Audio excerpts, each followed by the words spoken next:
Evet, CHP'ye yönelik bu operasyonları kınıyoruz gerçekten. Yani Türkiye'de demokratik siyasetin önemli araçlarından birisi siyasi partiler. Siyasi partilerin yönetimi, kongreleri sonuçta yasayla belirlenmiş durumda. 2 yıl sonra siz bir kongreyi iptal ediyorsanız bunu hukuki diyemezsiniz, mümkün değil. Yani siyasi gelişmelerden bağımsız ele alınamaz. Belli ki yani siyasi iktidar CHP'yi bir şekilde dizayn etmeye çalışıyor. Ve bu belli ki devam da edecek. Aslında 15 Eylül'de işte genel merkezde de benzer bir durum yaşanacak mı yaşanmayacak mı tartışmaları var.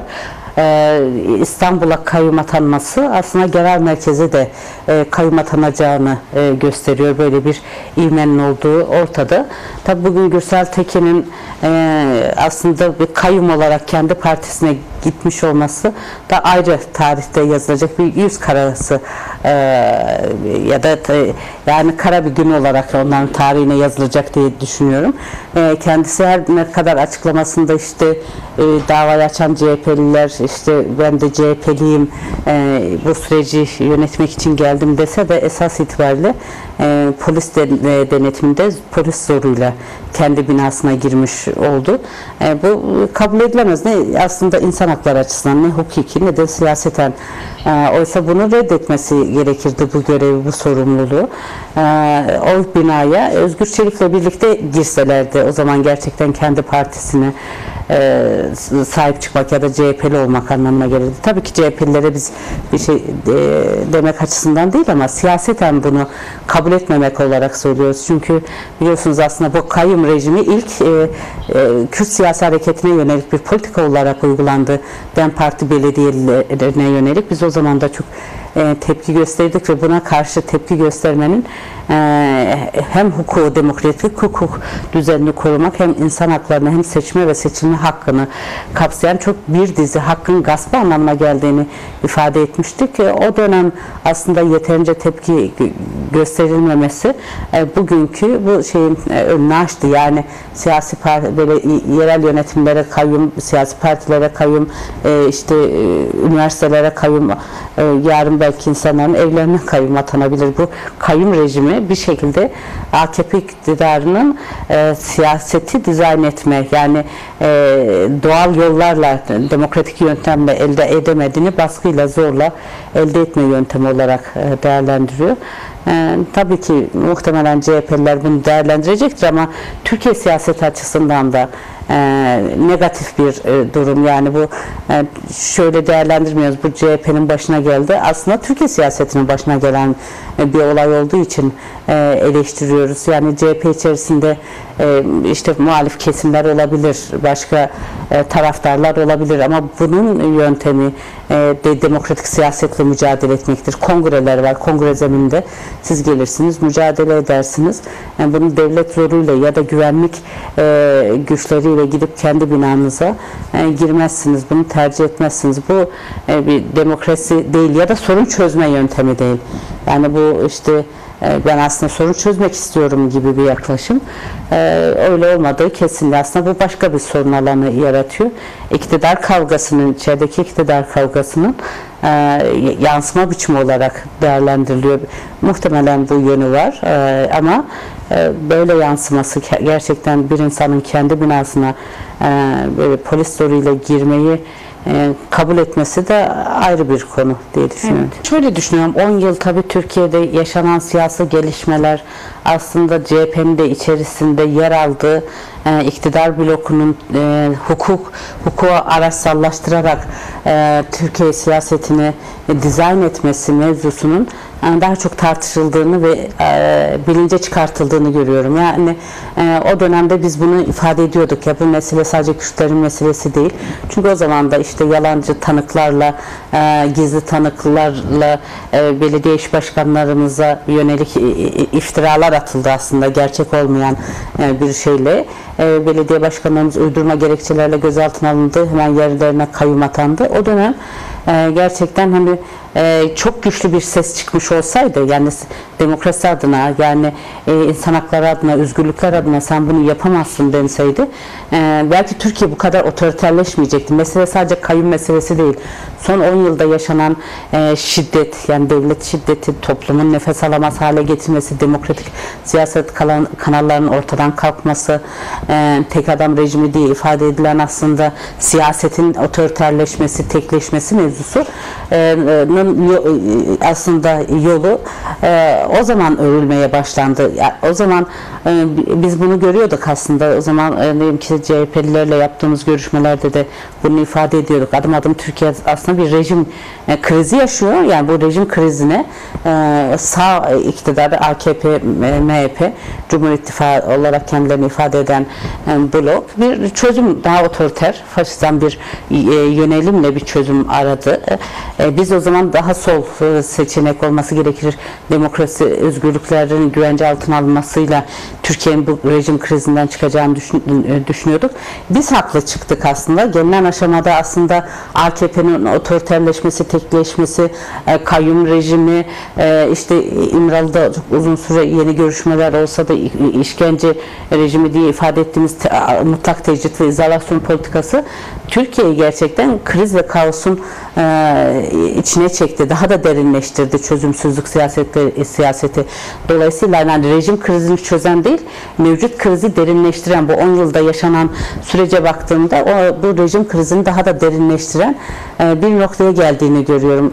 Aslında bizim demokratik, ekolojik, kadın özgürlükçü bir yaşamla ancak bu krizden kurtuluruz. Demokratik cumhuriyetle bu krizden çıkarız perspektifimiz hala geçerliliğini koruyor. Yani gelinen aşamada bunun daha çok geniş kesimler tarafından görüldüğünü düşünüyorum, ama yine de Türkiye'de tabii çok kutuplaşan bir siyaset hali var. Yani bu tam da sorunun, hani rejimin kriz noktaları neden yaşanıyor, bundan nasıl çıkılırdan ziyade bir kutuplaşma hali var. Bence iktidarın işine geliyor bu. Yani CHP'ye yönelik operasyonlar, dikkat edin, yani onlar konuşuluyor ama Türkiye'nin birçok meselesi, Kürt sorunu başta olmak üzere, kadın sorunu, ekoloji sorunu, işte ekonomik sorun, işsizlik, yoksulluk, bütün bunlar konuşulmuyor. Yani bu bir siyaset stratejisi iktidar tarafından, aslında sürekli muhaliflerine baskı yapmak, bunu konuşulur hale getirmek,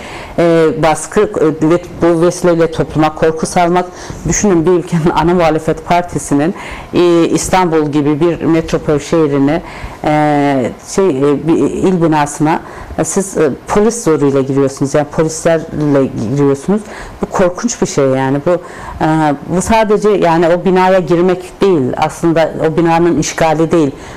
Aslında CHP'ye yönelik, CHP'nin siyaset alanını işgal etmek ve daraltmak, baskı zor politikasına oraya taşımak anlamına geliyor. Bu korkunç. Ne yazık ki işte CHP de yürüttüğü siyasetle savunmaya geçmek durumunda kaldı. Saldırılar karşısında işte önce İmamoğlu, daha önce işte Ahmet Özer tutuklandı, yerine kayyum atandı. Sonra İmamoğlu tutuklandı. İşte kent uzlaşısına yönelik operasyonlar yaşandı. Dikkat ederseniz biz savunma halinde tabii ki itiraz ediyor.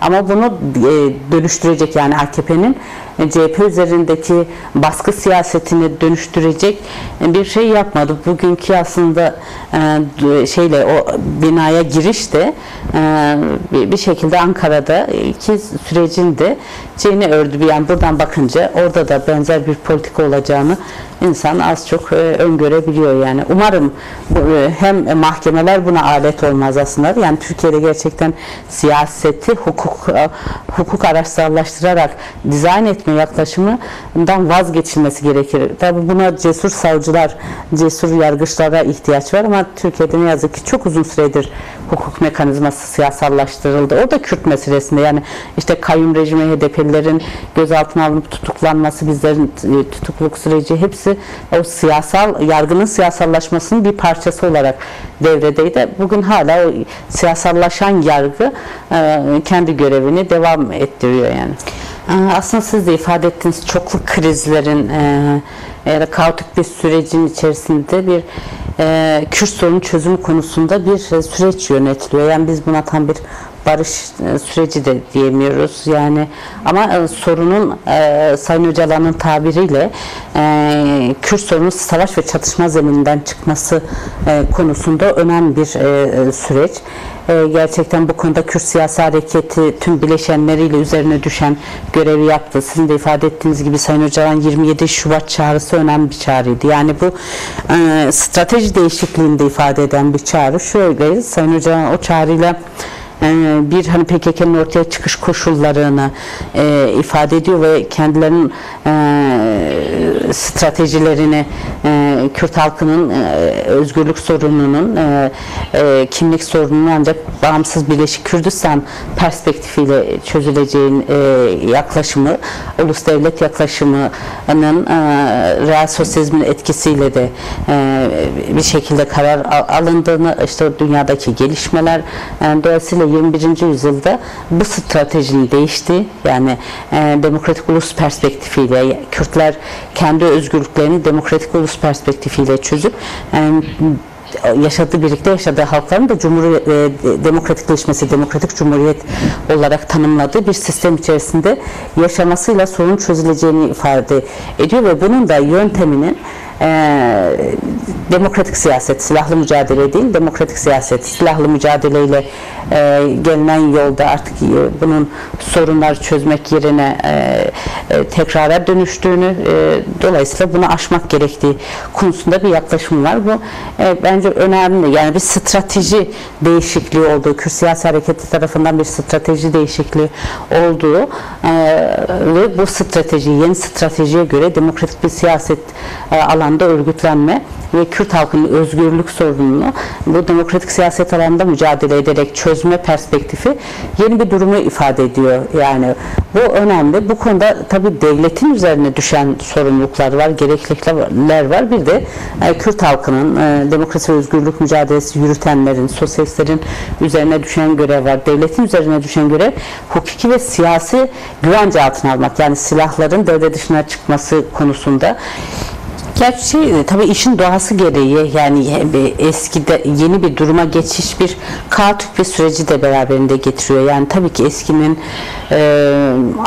değerlendirmesini yapmak, belki öz eleştirisini güçlü yapmak ve yeniyi inşa etme mevzusu. Diyelim ki tabii ki DEM Parti kurulları kendi arasında bütün bu süreci muhtemelen tartışıyor. Ben o kurullarda yer almadığım için DEM Parti adına şimdi konuşmam çok gerçekçi olmaz ama Kürt siyasi hareketi adına, yani diyelim ki TC adına, Kürt kadınları adına yaptığımız tartışmaları ve diyelim ki sizin de bahsettiğiniz o toplantılara da katılan birisi olarak hani ne yapmak istediğimizi ifade edebilirim. Yoksa hani DEM Parti'nin kurumsal kimliği açısından tartışmalarına tam hakimim desem çok gerçekçi olmaz ama şu var tabii ki, mesela diyelim ki gerçekten yeni bir süreç başladı. Yani savaş ve çatışmanın çok derin yaşandığı, hatta savaş ve çatışmanın daha da derinleşeceği öngörüsü üzerine yapılan bir hazırlık, yani psikolojik olarak da kendisini ona göre konumlandıran bir durumdan şimdi birden işte Ekim ayında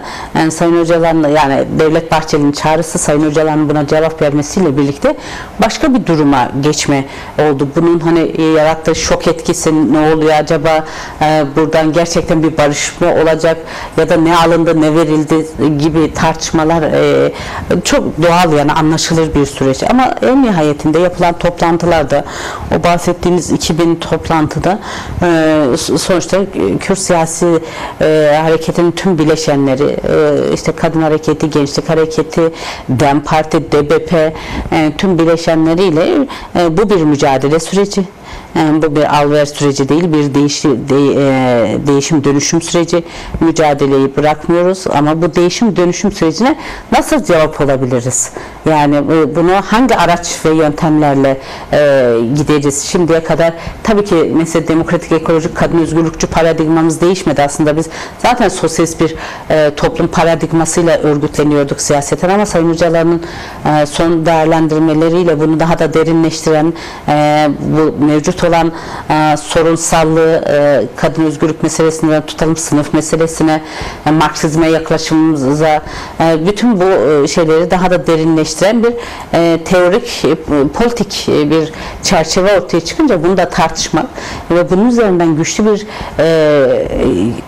nasıl diyeyim, çıkış yapma gibi bir sorumluluk var. Dolayısıyla bütün bunlar aslında bu tartışmaların özünde de yapılan şey bu. Hala tartışma süreci devam ediyor bu arada bizim açımızdan. Şöyle bir şey değil yani hani o halk toplantıları bitti, tartışmalar bitti değil. Halk toplantılarında ortaya çıkan görüş, öneri, eleştiri, bundan sonra nasıl yol yürüyeceğiz? İşte komün örgütlenmesi nasıl olacak? Yani bizim çok şeyli diyelim ki mekanizmalı bir örgütlenme yapımız var. Bütün bunları nasıl daha demokratik bir noktaya getireceğiz? Kadın hareketi bu süreçte nasıl öncülük rolünü oynayacak gibi tartışmalar hala bizim açımızdan devam ediyor. Yani şöyle bitmiş bir süreç değil. Ama bu tartışmaları hızlandırmak temel görev. Yani şöyle tabii ki biz muhalif bir yerdeyiz. Yani bu sistemin değişmesini istiyoruz. Erkek egemen kapitalist sisteme karşı itirazımız çok sistemsel sistem karşıtı bir yerden duruyor yani. Başka bir sistem, kadın özgürlükçü bir paradigma öneriyoruz.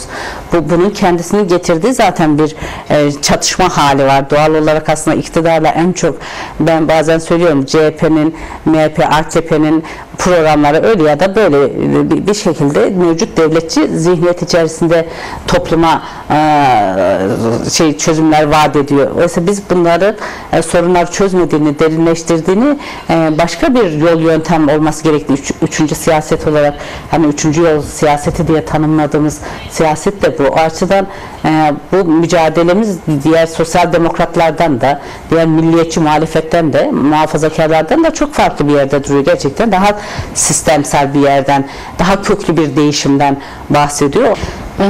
Ya tabii ben söylediğim ki süreç bir yerde çok hızlı ilerledi. İşte Sayın Öcalan çağrısı oldu. PKK kongresini topladı. İşte gerillalar silahları yaktı. Demokratik siyasete katılmak istiyoruz dedi. Ama ondan sonraki süreç yani devletin üzerine düşen sorumlulukları yerine getirmek konusunda çok hantal ve yavaş işliyor yani. Bir komisyon kurulmuş olması önemli. Mecliste komisyon kuruldu.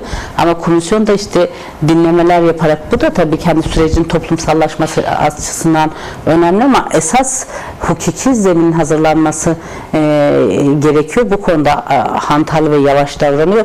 Bunun bir defa aşılması gerekir. Sayın Öcalan'ın özgürlüğünün sağlanması gerekir. Yani işte heyetin İmralı'ya gidip Sayın Öcalan dinlemesi olmuyorsa Sayın Öcalan'ın gelip mecliste belki dinlenmesi en nihayetinde yani siz taraflardan birini dinleyip diğerini dinlemeden yapamazsınız. Bunun koşullarının sağlanması gerekiyor ve gerçekten de işte sürecin hızlanması için iktidarın somut adımlar atmasına ihtiyaç var.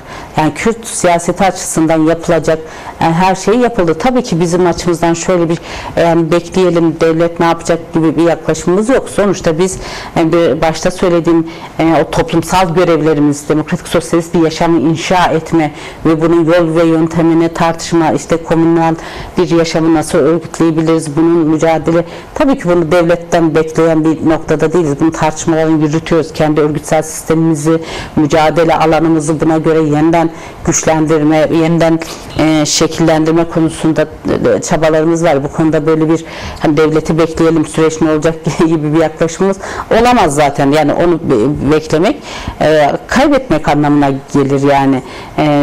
Lenin dediği gibi durmak gerilemektir. Yani siz durdukça başka hayat devam ediyor çünkü. Dolayısıyla o açıdan değil ama sürecin sağlıklı ilerlemesi açısından yani Orta Doğu'daki barış mevzusu açısından da öyle. Yani sadece Türkiye'deki süreci ilgilendiren bir durum değil. Türkiye'deki barış Rojava'yı etkileyecek. Yani ve işte başvuru etkileyecek, Orta Doğu'yu etkileyecek.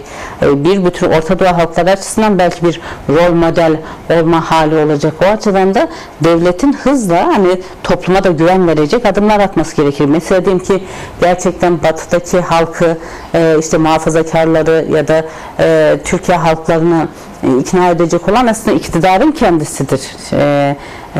Ama dikkat edin, daha dil bile değişmiyor. Televizyonda, medyadaki dil, siyasetçilerin kullandığı dil. Şimdi böyle olunca da toplumda güvensizlik ortaya çıkıyor yani.